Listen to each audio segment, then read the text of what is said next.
దాంట్లో. Okay, so ఇప్పుడు last time జిహెచ్ఎంసీలో 48 వచ్చాయి, మీకు 150. సో రామచంద్రరావు గారి నేతృత్వంలో ఇప్పుడు 150 డివిజన్లు కాస్తే 300 డివిజన్లు జిహెచ్ఎంసీ 3గా ట్రైఫర్కేట్ చేశారు. ఇన్ఫాక్ట్ చెప్పాలంటే ఈ ట్రైఫర్కేట్ లో ఒక మున్సిపాలిటీ హైదరాబాద్ జిహెచ్ఎంసీ అయితే అది పూర్తిగా ఎంఐఎంకి అనుకూలంగా చేసినట్టయితే క్లియర్ గా అర్థమవుతుంది. అదే సందర్భంలో మొన్న అక్బరుద్దీన్ ఓవైసీ కూడా కామెంట్ చేశారు, రెడ్డి అయినా రావైనా వెల్మైనా కాప్ అయినా ఎవరైనా మా దగ్గరికి రావాల్సిందే అని చెప్పారు. సో ఈ రేవంత్ రెడ్డి కూడా ఎలక్షన్ ప్రచారంలో లాస్ట్ ఓవైసీ మీదనే, ఓవైసీ బీజేపీ ఇద్దరు వాళ్ళకి చాలా ఎక్కువ ప్రేమ ఉంటుందని మాట్లాడారు. దాని మీద ఏమంటారు? వాస్తవమే అండి. ఇప్పుడు వాళ్ళు ఈ యొక్క విభజన 300 చేస్తుంటే 300 పెట్టేది ఉండే, మళ్ళీ ఎందుకు 3 ముక్కలు చేశారు? ఒక ముక్క బీఆర్ఎస్ మన ఎంఐఎంకి ఇస్తే ఆ ఎంఐఎం వేరే చోట కాంగ్రెస్ సపోర్ట్ చేస్తుంది, క్యూట్ ప్రో క్యూ అది కూడా. సో ఈ రెండు అంటే ఏదో వాళ్ళ రాజ్యాలు పంచుకున్నారు, కానీ ప్రజలు అంత తెలివి తక్కువలేం గారు చూస్తున్నారు.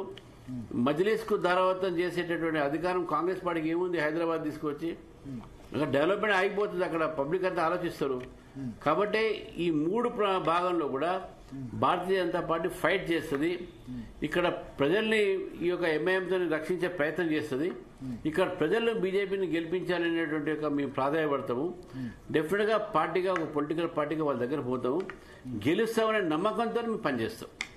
అయితే రేవంత్ తనకిచ్చిన పేరు రేవంత్ ఉద్దీన్ నేను యాక్సెప్ట్ చేస్తున్నా, రేవంత్ ఉద్దీన్, రేవంత్ గౌడ్ ఇట్లా ఏ పేరు తీసుకున్నా, రేవంత్ మాదిగా ఏ పేరు తీసుకున్నా నేను యాక్సెప్ట్ చేస్తున్నా అని చెప్పారు. బహుశా మీరే అన్నట్టున్నారు, మీరు కిషన్ రెడ్డి రేవంత్ ఉద్దీన్ రేవంత్ నేనే అన్నాను.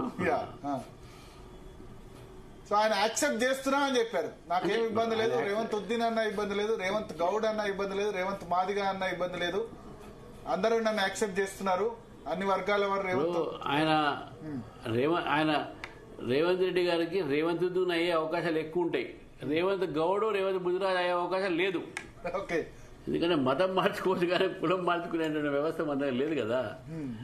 అది బట్ రిజల్ట్ కాంగ్రెస్ పార్టీకి ఏంటంటే ఎంఐఎం కాంగ్రెస్ పార్టీ ఓవరాల్ గా ఈ రిజల్ట్ ఎట్లా చూస్తారు? కాంగ్రెస్ పార్టీ బానే వచ్చింది రిజల్ట్. నేను ఒకటేనంటే కాంగ్రెస్ ఇప్పుడు ఒకటి చూడాలి, ఇక్కడ కూడా గతంలో బీఆర్ఎస్ కు దాదాపు 1400 ఏదో ఉండే వాళ్ళకి సీట్లు, కాంగ్రెస్ పార్టీకి 400 ఉండే. ఇప్పుడు ఇన్ని హంగ్ వచ్చినాయి, దాదాపు 30 నుంచి 40 మున్సిపాలిటీస్ హంగ్ వచ్చినాయి. తర్వాత వీళ్ళు ఒక మున్సిపాలిటీ మన ఏదైతే వీళ్ళు గెలిచిన మున్సిపాలిటీస్ ఉన్నాయో వీళ్ళు చాలా నేరోలో గెలిచారు. చాలా సీట్లు 5 ఓట్లు 3 ఓట్లతో గెలిచిన పరిస్థితి. ఇదేం పోతే మ్యాండేట్ ఏం కాదు, వాళ్ళు ఎవరైనా మాకు 90% గెలుస్తున్నారు. కానీ చూస్తే వాళ్ళకు 50-60% దాకానే ఉన్నాయి ఇప్పటి వరకు వచ్చినట్టు.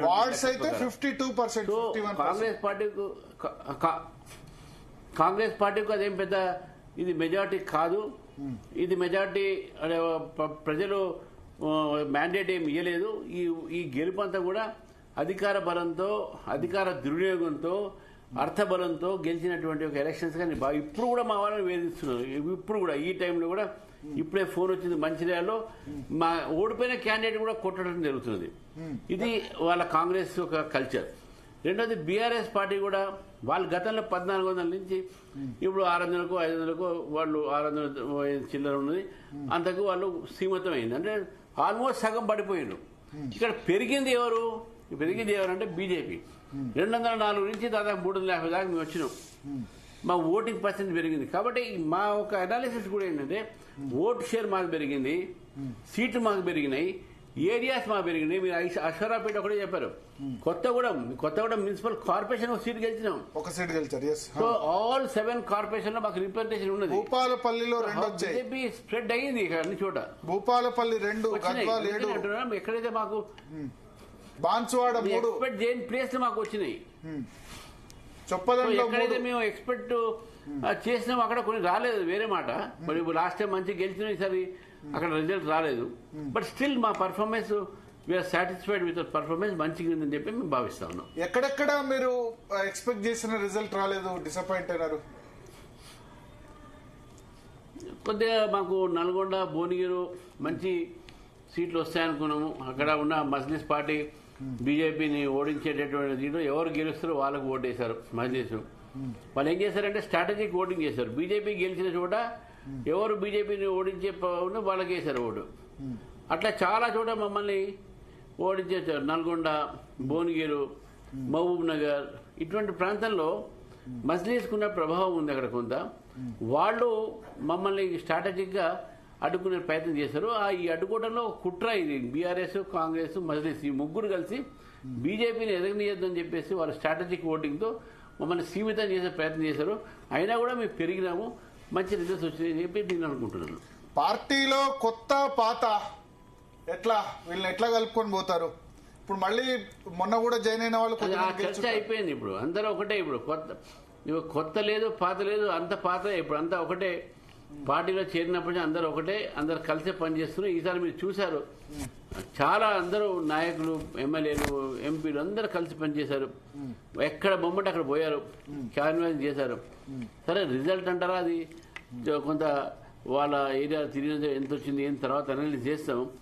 కానీ అందరు తిరిగారు, ఎవ్వరు కూడా ఇంట్లో పండుకోలేదు. అందరు ఎమ్మెల్యేలు, ఎంపీలు, ఎమ్మెల్సీలు ప్రతి ఒక్కరు కూడా వాళ్ళు సమయం ఇచ్చి పనిచేశారు. పార్టీ అంటే ఈసారి కొంత ఫైనాన్షియల్ గా పర్లేదు అనే విధంగా క్యాండిడేట్స్ కి ఇచ్చిందని టాక్ వచ్చింది. ఇంతకుముందు అసలు ఆదుకునే వాళ్ళు కాదు, ఫైనాన్షియల్ గా పర్లేదు.